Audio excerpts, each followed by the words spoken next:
for you. From Nebraska's trusted news source, this is Channel 8 News at 6.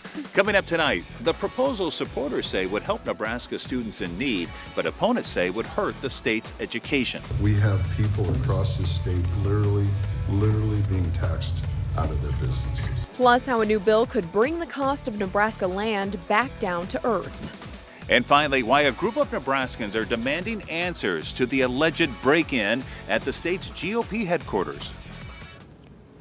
And good evening, everyone. Thank you for joining us on this Friday night. Education was the hot button topic at the Capitol's public hearing today. The Opportunity Scholarship Act looks to provide millions of dollars in private school scholarships for students that fall within 4 categories. Channel 8's Jatine Tinsley has more in our top story tonight. Jatine?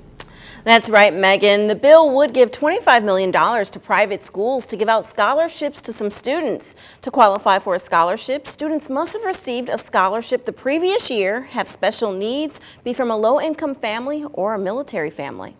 Governor Jim Pillen says Nebraska kids are his top priority. Every single Nebraska child should have access to the best education, no matter their zip code or their family's financial situation.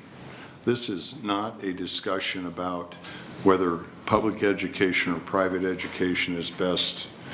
We need both for the great quality of life and for our kids in the state of Nebraska. But not everyone is in favor of the bill. Some say it would also take away money that should go to public schools. Opponents argue the Scholarship Act may allow certain students to be discriminated against because the state cannot regulate the admissions process for private schools, even if they are using taxpayer money. Professor of Education Policy Joshua Cohen says he's seen students rejected from private schools that have strict anti-LGBTQ+ policies.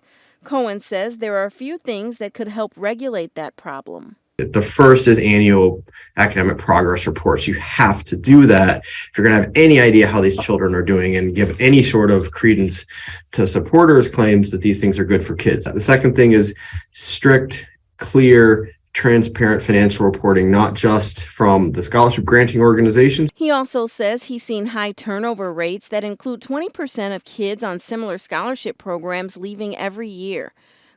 Cohen believes provisions should include ways to hold private schools using the scholarship funds more accountable.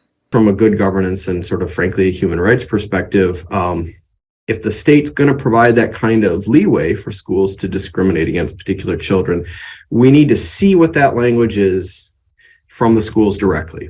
Student Jaleesa Cooper favors the bill and says her life would have been much different if she hadn't had a chance to attend a private school.